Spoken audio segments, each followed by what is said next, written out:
வணக்கம் நேர்களே, இன்று 18ஆம் திகதி அக்டோபர் மாதம் 2016ஆம் ஆண்டு செவ்வாய்க்கிழமை நாளேடுகளில் நமது பார்வையூடாக சந்திக்கின்றோம். இன்று வெளியாகியுள்ள அனைத்து பத்திரிகைகளிலும் லஞ்ச ஊழல் விசாரணை ஆணைக்குழுவின் பணிப்பாளர் நாயகம் ராஜினாமா என்ற செய்தியே பிரதான செய்தியாக பிரசுரிக்கப்பட்டுள்ளது. வீரகேசரியின் பிரதான செய்தி, தில்ருக்ஷி ராஜினாமா ஜனாதிபதியின் விமர்சனத்தின் எதிரொலி என்று வெளியாகியுள்ளது.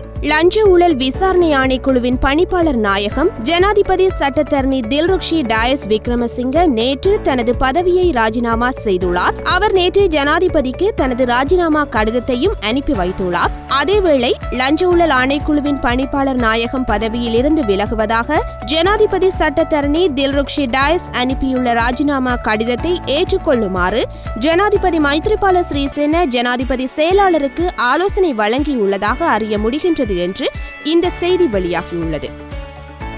ஜனாதிபதியின் எச்சரிக்கையை புரிந்து கொள்ள வேண்டும், விசாரணையில் அரசியல் தலையீடு இருக்கக்கூடாது என்கிறது சுதந்திர கட்சி என்ற செய்தியும் இன்றைய வீரகேசரியின் முதல் பக்கத்தில் பிரசுரிக்கப்பட்டுள்ளது.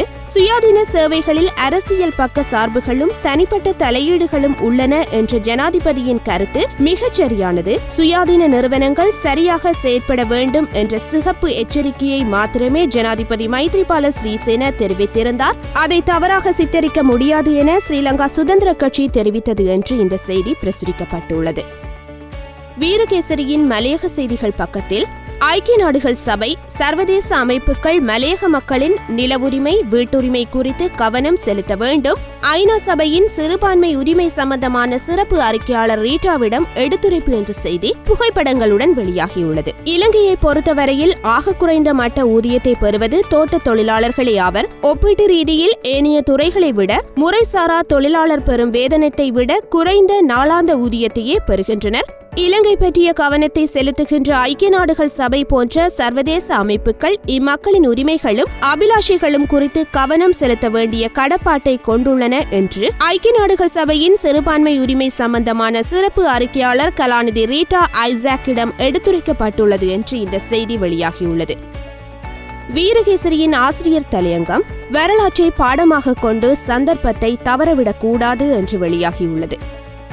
நல்லாட்சி அரசாங்கத்தில் அரசியல் தீர்வை காண்பதற்கான முன்முயற்சிகள் இடம்பெற்று வருகின்ற போதிலும் அதிலும் காலதாமதம் ஏற்பட்டு வருகின்றதோ என்ற கேள்வி தற்போது எழுப்பப்பட்டு வருகின்றது. பாராளுமன்றம் அரசியல் யாப்பு சபையாக மாற்றப்பட்டு அரசியல் தீர்வு குறித்தும் தற்போது ஆராயப்பட்டு வருகின்றது. இந்த விவகாரம் தொடர்பில் கருத்து தெரிவித்துள்ள அமைச்சர் லக்ஷ்மன் கிரியல்ல, அரசியல் அமைப்பை உருவாக்க சகல நடவடிக்கைகளையும் அரசாங்கம் மற்றும் சிவில் அமைப்புகள் ஆகியன ஒன்றிணைந்து மேற்கொண்டு வருகின்றன என்று தெரிவித்திருந்தார். அரசியல் தீர்வை காண்பதற்கான பல்வேறு சந்தர்ப்பங்கள் கிடைத்த போதிலும் அவை அனைத்தையும் நாம் தவறவிட்டமையே வரலாறாக உள்ளது. தற்போதைய நிலையில் நல்லாட்சி அரசாங்கத்தின் கீழ் அரசியல் தீர்வை காண்பதற்கான நல்லதொரு சந்தர்ப்பம் தற்போது மீண்டும் கிட்டியுள்ளது. இந்த சந்தர்ப்பத்தை பயன்படுத்தி உரிய தீர்வை காண்பதற்கு நாம் அனைவரும் ஒன்றிணைந்து முயற்சிக்க வேண்டும் என்று இந்த ஆசிரியர் தலையங்கம் வெளியாகியுள்ளது.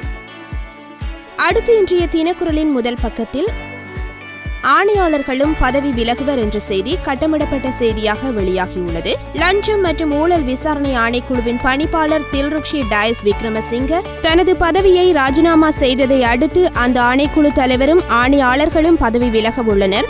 லஞ்சம் மற்றும் ஊழல் விசாரணை ஆணைக்குழுவின் பணிப்பாளர் நாயகம் பதவியில் இருந்து தில்ருக்ஷி டயஸ் விக்ரமசிங்க நேற்று திங்கட்கிழமை விலகியதை அடுத்து ஆணைக்குழுவின் தலைவர் DP விஜயசூரிய உட்பட ஆணையாளர்களும் பதவி விலக உள்ளதாக தெரிய வந்துள்ளது என்று இந்த செய்தி வெளியாகியுள்ளது. ஜனாதிபதியை பயமுறுத்த குழு ஒன்று உள்ளதா? மஹிந்த கேள்வி என்ற செய்தியும் இன்றைய தினக்குரலின் முதல் பக்கத்தில் வெளியாகியுள்ளது. தற்போதைய அரசாங்கத்தில் பலமான ஜனாதிபதி ஒருவர் இல்லை என்பதை மறைமுகமாக தெரிவித்த முன்னாள் ஜனாதிபதி மஹிந்த ராஜபக்ஷ இந்த அரசாங்கத்தின் ஆட்சியில் பௌத்த மதத்தின் எழுச்சி மட்டுப்படுத்தப்பட்டு வருவதாக தெரிவித்தார். அம்பாந்தோட்டையில் உள்ள விகாரை ஒன்றில் நடைபெற்ற கூட்டம் ஒன்றில் கலந்து கொண்டு கருத்து வெளியிட்ட முன்னாள் ஜனாதிபதி மஹிந்த ராஜபக்ஷ மேற்கண்டவாறு தெரிவித்தார் என்று இந்த செய்தி பிரசுரிக்கப்பட்டுள்ளது. தினக்குரலின் ஆசிரியர் தலையங்கம், பட்டினி இல்லாத உலகு என்ற கனவு என்று வெளியாகியுள்ளது. கடந்த அக்டோபர் 16ஆம் திகதியை உலக உணவு தினமாக பல நாடுகள் அனுஷ்டித்திருந்தன. 1945 ஆண்டு ஐநாவின் உணவு விவசாய அமையம் பிரகடனப்படுத்தப்பட்ட நாளை நினைவு கூர்ந்தே இந்த தினம் அனுஷ்டிக்கப்படுகின்றது. தனி மனிதனுக்கு உணவில்லை எனில் ஜெகத்தினை அழித்திடுவோம் என்று மகாகவி பாரதி முழங்கியிருந்தார். ஆனால் உலகில் எத்தனை லட்சம் மக்கள் ஒருவேளை உணவின்றி துன்பப்படுகின்றார்கள் என்ற எண்ணிக்கை சரியாக தெரியாது. பசியற்றவர் தொகையை பூஜ்ஜியமாக்கும் சர்வதேசத்தின் இலக்காகவும் அதற்கான முயற்சிகளை மீள உறுதிப்படுத்தவும் உலக உணவு தினம் அனுஷ்டிக்கப்படுகின்றது. போதிய அளவு உணவின்றி இப்போதும் பெருந்தொகையான மக்கள் துன்பப்படுகையில் நுகர்வோராகிய நாங்கள் எமது உணவு பழக்க வழக்கங்கள் தொடர்பான சிந்தனையில் மாற்றத்தை ஏற்படுத்த வேண்டும். உணவுப் பொருட்களை விரயமாக்காமல் உரிய வேளையில் பிறருடன் பகிர்ந்து உண்ண பழக வேண்டும் என்று இந்த ஆசிரியர் தலையங்கம் வெளியாகியுள்ளது. அடுத்து இன்றைய சுடரொளியில் லசந்தவை சுட்டுக்கொல்ல உத்தரவிட்ட பாதுகாப்பு அமைச்சின் பிரதானி யார்? அவருக்கு எதிராக சட்ட நடவடிக்கை அவசியம் என ஜேவிபி வலியுறுத்து என்ற செய்தி வெளியாகியுள்ளது. சிரேஷ்ட ஊடகவியலாளர் லசந்த விக்ரமதுங்கவை சுட்டுக் கொலை செய்வதற்கு ராணுவத்தின் புலனாய்வு துறைக்கு உத்தரவிட்ட பாதுகாப்பு அமைச்சின் பிரதானி யார்? அவருக்கு எதிராக சட்ட நடவடிக்கை எடுக்கப்பட வேண்டும் என்று ஜேவிபி வலியுறுத்தியுள்ளது என்று இந்த செய்தி பிரசுரிக்கப்பட்டுள்ளது. சுடரொளியின் ஆசிரியர் தலையங்கம் நுரைச்சோலையில் ஏற்பட்ட பாதிப்பும் மீன்வெட்டும் என்று வெளியாகியுள்ளது. நுரைச்சோலை அனல் மின் நிலையத்தின் மின்புறப்பாக்கி கட்டமைப்பில் ஏற்பட்ட கோளாறு காரணமாக கடந்த சனிக்கிழமை முதல் மின் உற்பத்தி பாதிக்கப்பட்டுள்ளது. ஞாயிற்றுக்கிழமை இதனை சீர் செய்து மின் உற்பத்தியை வழமை நிலைக்கு கொண்டு வரலாம் என்று எதிர்பார்க்கப்பட்ட போதிலும் அதனை சீர் செய்ய முடியாது போனதால் நேற்று முதல் கொழும்பு தவிர்ந்த நாட்டின் ஏனைய பகுதிகளில் மின்வெட்டு அமுலுக்கு வந்துள்ளது. நாட்டில் உள்ள பிரதான நீர்த்தேக்கங்களில் வறட்சி காரணமாக நீர்மட்டம் குறைந்து நீர் மின் உற்பத்தி பாதிப்பை நாடு எதிர்நோக்கியுள்ளது. அதே சமயம் நாட்டில் உள்ள ஒரே ஒரு அனல் மின் நிலையமான நுரைச்சோலை அனல் மின் நிலையத்தில் கோளாறு ஏற்பட்டு மின் உற்பத்தி பாதிக்கப்பட்டுள்ளது. ஆகவே மின்சார பாவனையாளர்கள் மின்சாரத்தை சிக்கனமாக பாவிப்பதன் மூலம் மின்வெட்டு நேர அதிகரிப்பை தவிர்க்க முடியும் என்று இந்த ஆசிரியர் தலையங்கம் வெளியாகியுள்ளது. அடுத்து இன்றைய உதயனில் வடக்கு மாகாண சபையின் பிரதி அவைத்தலைவர் தெருவில் கடும் இழுபறி, EPRLF பிளாட் அமைப்புகள் போட்டி என்ற செய்தி வெளியாகியுள்ளது. வடக்கு மாகாண சபையின் அடுத்த பிரதி அவைத்தலைவர் யார் என்பதை தெரிவு செய்வதில் கட்சிகளிடையே உள் முரண்பாடு தோன்றியுள்ளது. தமிழ் தேசிய கூட்டமைப்பில் அங்கம் வகித்தாலும் தமிழ் மக்கள் பேரவை என்ற அமைப்பை புறம்பாக உருவாக்கி கொண்டுள்ள EPRLF பிளாட் கட்சிகள் அந்த பதவிக்கு போட்டியிடுவதால் இந்த இழுபறி நிலை ஏற்பட்டுள்ளதாக இந்த செய்தி வெளியாகியுள்ளது.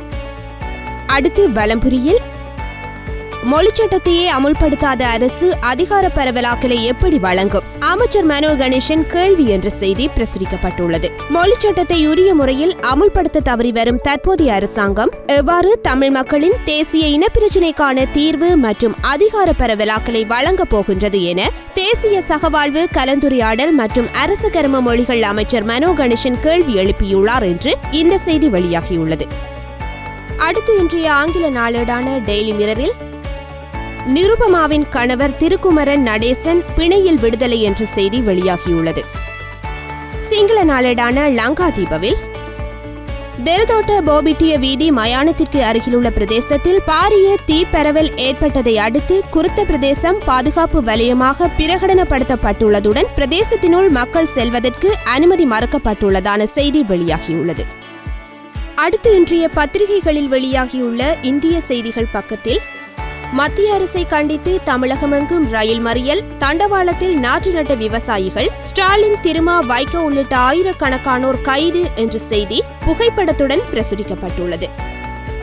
அதேபோன்று உலக செய்திகள் பக்கத்தில் அமெரிக்க குடியரசுக் கட்சியின் அலுவலகத்திற்கு தீ வைப்பு, அருகிலுள்ள கட்டடத்தில் எதிர்ப்பு சுலோகங்கள் என்ற செய்தி புகைப்படத்துடன் வெளியாகியுள்ளது. அடுத்து இன்றைய பத்திரிகைகளில் வெளியாகியுள்ள கேலி சித்திரங்களில் எமது பார்வையினை செலுத்தலாம். வீரகேசரியின் கேலி சித்திரம். வட்வரி அதிகரிப்பு, காணாமல் போனோர் தொடர்பில் தீர்வுகள் இல்லை, நல்லிணக்க செயற்பாடுகளில் முன்னேற்றம் இல்லை, மின்சார தடை, நீர்வெட்டு, தோட்ட தொழிலாளர்களின் 1000 ரூபாய் சம்பள உயர்வு பிரச்சினையில் தீர்வின்மை, மீள்குடியேற்றங்கள் முற்றாக பூர்த்தி செய்யப்படவில்லை போன்ற இலங்கையில் காணப்படும் பிரச்சினைகளை சுட்டிக்காட்டியதாக அமைந்துள்ளது. அடுத்து சுடரொளியின் கேலி சித்திரம். நுரைச்சோலை அனல் மின் நிலையத்தின் மின்புறப்பாக்கி கட்டமைப்பில் ஏற்பட்ட கோளாறு காரணமாக கடந்த சனிக்கிழமை முதல் மின் உற்பத்தி பாதிக்கப்பட்டுள்ளது. மின்சக்தி அமைச்சராக பவித்ரா இருந்த போதும் இதே போன்ற சூழ்நிலை காணப்பட்டது. பாட்டாளி சம்பிக்க ரணவக்க வந்த போதும் இவ்வாறான பிரச்சினை காணப்பட்டது. இன்று சியாம்பலப்பேட்டிய மின்சக்தி அமைச்சராக இருக்கின்ற போதும் நுரைச்சோலை பிரச்சினைக்கு தீர்வு கிடைக்கவில்லை என்பதை சித்தரிப்பதாக அமைந்துள்ளது. இதுவரை இலங்கையிலிருந்து வெளியாகியுள்ள பத்திரிகைகளின் முக்கிய செய்திகளை பார்த்திருந்தோம். மீண்டும் ஒரு நாளேடுகளில் நமது பார்வையூடாக சந்திப்போம். நன்றி, வணக்கம்.